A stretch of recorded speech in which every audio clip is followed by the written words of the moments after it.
Hello students, how are you? कैसा चल रहा है लॉकडाउन? कि मैं आपको स्टार्टिंग से इंग्लिश सिखाने आई हूँ।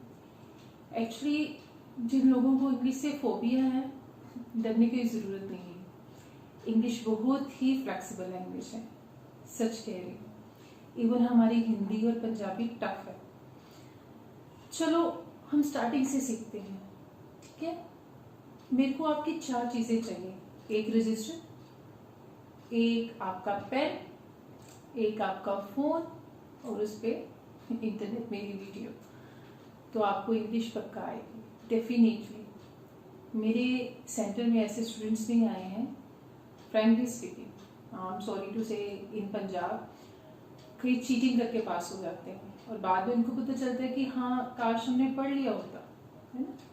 अब बड़े हो गए हैं, कुछ करना है, देन उन्हें आयल्स करना है, तो वो इंग्लिश सीखने आते हैं। तो सच मानिए उन्होंने भी अपना बेस अच्छा किया और बहुत अच्छे बैंड लिए। अब कोई कहीं सेटल है, कोई कहीं सेटल है। सो डरने की ज़रूरत नहीं है। मेरे साथ स्टेप बाय स्टेप चलो, इंग्लिश न्यू आए भाई। हम स्टार्टिंग से स्टार्ट करते हैं, डोंट वरी, ठीक है? स्टार्टिंग से एक कॉन्सेप्ट है, that is this and that. कोई भी सीख सकता है, छोटा स्टूडेंट, छोटे बच्चे भी सीख सकते हैं, बड़े भी सीख सकते हैं, जो घर में बैठे हैं लेडीज वो भी सीख सकते हैं, कोई भी। एक्चुअली इंग्लिश एक स्टैंडर्ड सिंबल सा बन गया है। वैसे मेरे अकॉर्डिंग में वो इंटेलिजेंट मैं तो नहीं मानती कि जिसको सिर्फ इंग्लिश आती हो, लेकिन फिर भी इंडिया में एक मेंटेलिटी बन गई है, whether you have so many degrees but if you don't know English you are considered as a illiterate person. तो इंग्लिश थोड़ी बहुत आनी तो जरूरी है, लेकिन यहाँ मेरे साथ रहोगे तो बहुत अच्छे से आ जाएगी। भाई स्टार्ट करते हैं। दिस दैट कॉन्सेप्ट स्टार्टिंग से। दिस क्या है? दिस बेटा वो चीज है, जैसे for example this is a pen. जो चीज मेरे पास हो, जो मेरे नियर हो, नियर मीन पास, जो मेरे पास हो उसको मैं कह दूंगी this is a marker. Okay, this is a dress जो आपने डाली हुई है, this is a dress. This is face, this is nose, whatever. This is bangle, this is ring. Fine. जो जिस चीज को आप टच कर सकते हो वो दिस है, सिंपल। और दिस के रूल क्या है, मैं आपको रूल्स बता दूं। दिस के साथ लगेगा इज, हेल्पिंग वर्ब है। इज और सिंबलाइज करता है वन को। फाइन। एंड इसके साथ क्या लगेगा? सिंगुलर, कोई सिंगुलर ऑब्जेक्ट। और कब होता है ये this? The thing should be near. जो चीज आपके पास हो उस और सिंगुलर हो, उसके साथ हम दिस लगाते हैं। और दैट की ऑप्शन दैट रूल्स नोट कर लो, इसके साथ भी इज और ये भी सिंगुलर। और ये कब होता है? if the thing is far from you. For example, this is a marker. दूर होगा तो that is a marker, ठीक है? मेरे पास वो दूर पड़ा हुआ है pillow, that is a pillow, लेकिन अब मैंने पकड़ लिया तो this is a pillow. Fine. तो हम कई एग्जाम्पल लिख सकते हैं। हम दिस और दैट दोनों की एग्जाम्पल लिखेंगे। पहले हम दिस की एग्जाम्पल लिखते हैं।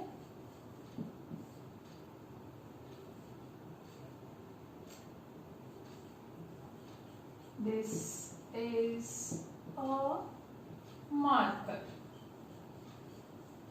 मेरे हैंड में है, I can touch, even I touch. Then this is a white board.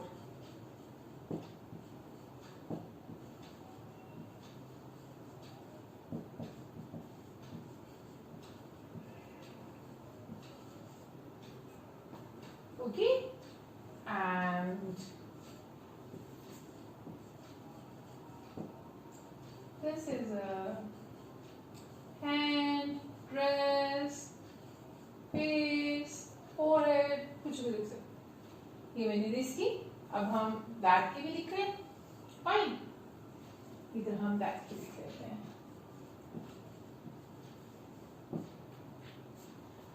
First, that is a fan. पंखा लगा हुआ है मेरे रूम में।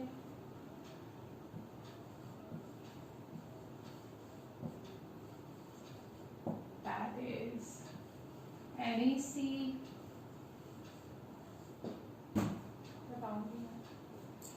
And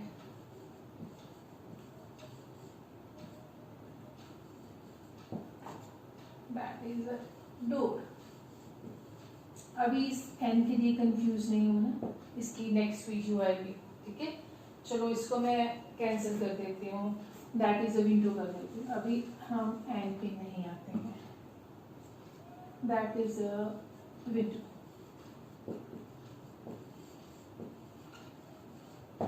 fine, this that concept clear हुआ।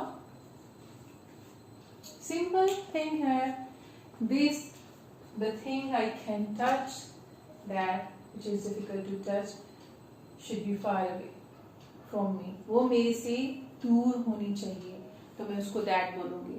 That is an LED, that is an AC, that is a roof, that is a fan, ठीक है, समझे?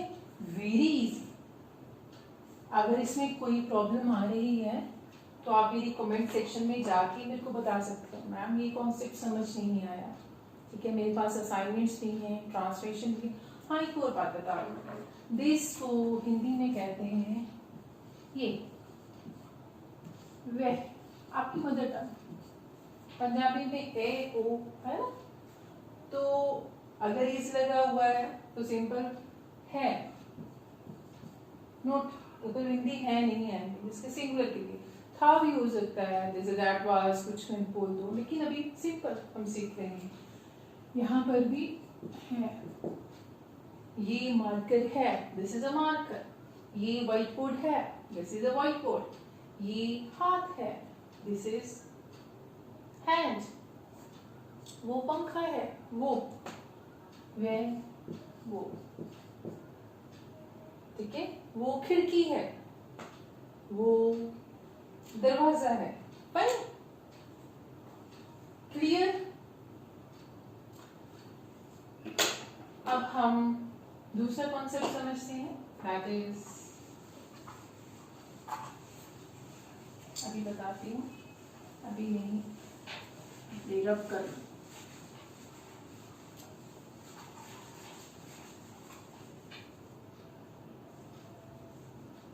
इस टाइप का हो गया, ये था हमारा सिंगुलर के लिए, ठीक है। अब देखो, दिस इज अ मार्कर, ठीक है। अब क्या करें, I have two marker now.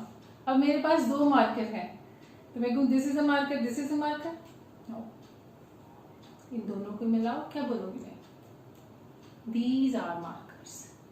तो दिस का प्लूरल क्या हुआ, दीज, ठीक है, आर लगाया और साथ में प्लूरल लगाया, these are markers. Fine, and अगर चीज दूर है, ठीक है, मान लो मेरे रूम में दो खिड़कियां हैं, ठीक है, तो मैं उनको क्या कहूंगी, वहां पर जाके तो नहीं बोलूंगी ना दीज आर विंडोज, नो, तो क्या कहूंगी, दूर है तो बोलूंगी दोज आर विंडोज, तो दो से इसका प्लूरल हुआ, दैट का। फाइन, तो थोड़ा सा अब हम करते हैं, these and those।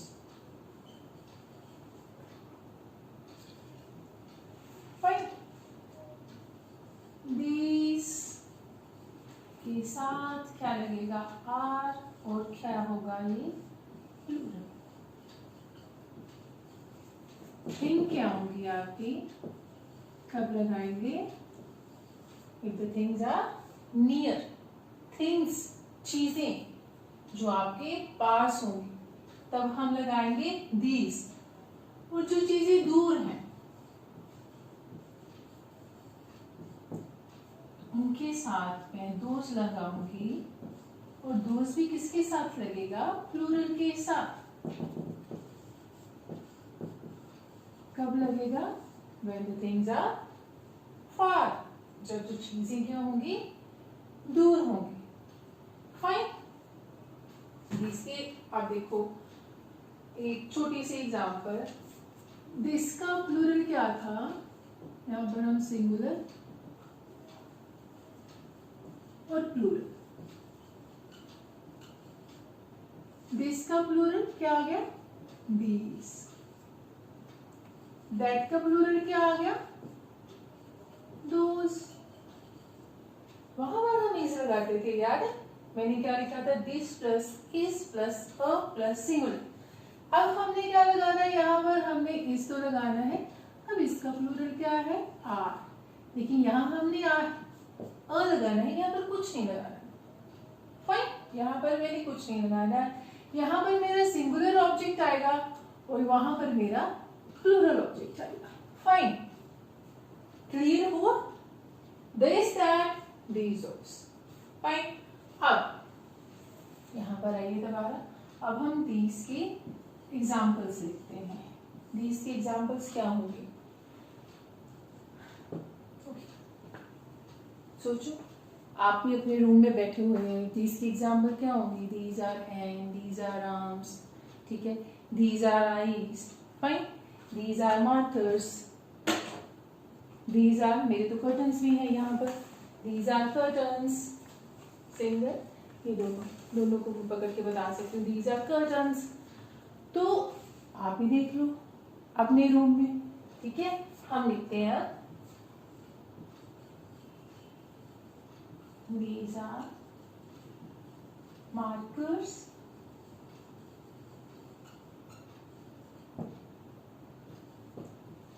these are curtains,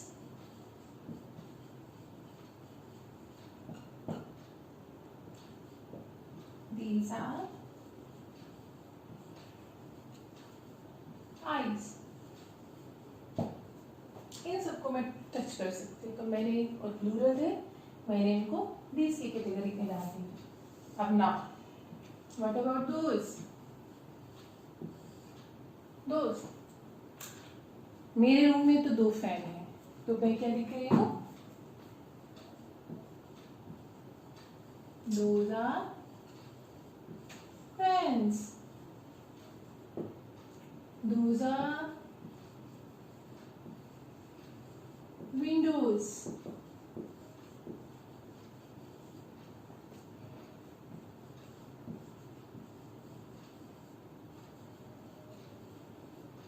those are मेरे बच्चों की नोटबुक्स हैं, दूर थी, अब ये these हो गई, ठीक है, दूरी कर देते हैं, then those are notebooks। Fine, notebook जो आपकी जहाँ पर आप लिखते हो, नोटबुक्स, ठीक है, जिस पे आप लिख रहे हो, नोट्स बना रहे हो, clear, these those concept clear हुआ। दीज तब लगाते हैं जब चीजें हमारे पास हो लेकिन ज्यादा हो, एक से ज्यादा हो। दोस्त तब लगाते हैं जब चीजें दूर हो और ज्यादा हो। दिस तब लगाते हैं जब चीज पास हो पर एक हो। दैट तब लगता है जब चीज दूर हो और सिंगुलर हो। Fine, clear, good. अब मैं आपको असाइनमेंट देती हूँ, ठीक है। अब आप पहले ऐसे कीजिए, असाइनमेंट करने से पहले आप अपने रूम को देख के, खुद को देख के, आपने 5 सेंटेंस दिस के, 5 दैट के, 5 दीज के एंड 5 दोस के बनाने, ठीक है। ट्राई कीजिए बनाने के लिए, बहुत ईजी। अगर कोई प्रॉब्लम आती है, कोई डाउट होता है, कमेंट सेक्शन पे जाएं, पूछें। और इंस्टा में मेरे को इस पे भी आप फॉलो कर सकते हैं, ये मेरा पेज है, वहाँ पर वैसे पोइट्रीज वगैरह की हुई है, लेकिन आप मेरे को डाउट्स अपने सारे अपने दे सकते हैं, मैं वहाँ पर अवेलेबल होती हूँ और आपको मैं दूंगी। @truth_of_the_life_09 आप मेरे को यहाँ भी फॉलो कर सकते हैं और मेरे कमेंट सेक्शन पे भी। फाइन, इसको नोट कर लीजिए और अपने रजिस्टर पे प्लीज 5555 टोटल 20 सेंटेंस लिखिए खुद ब खुद। इजी इजी लिखिए, मैं नहीं चाह कहती कि अभी आप टफ लिखना, easy easy. This is a chair, this is a table, अगर दूर है that is a table, depend upon कि आपके रूम में है क्या। ठीक है, ओके, ऑल द बेस्ट। अब मैं आपको इसके बाद असाइनमेंट प्रोवाइड करती हूँ। फाइन।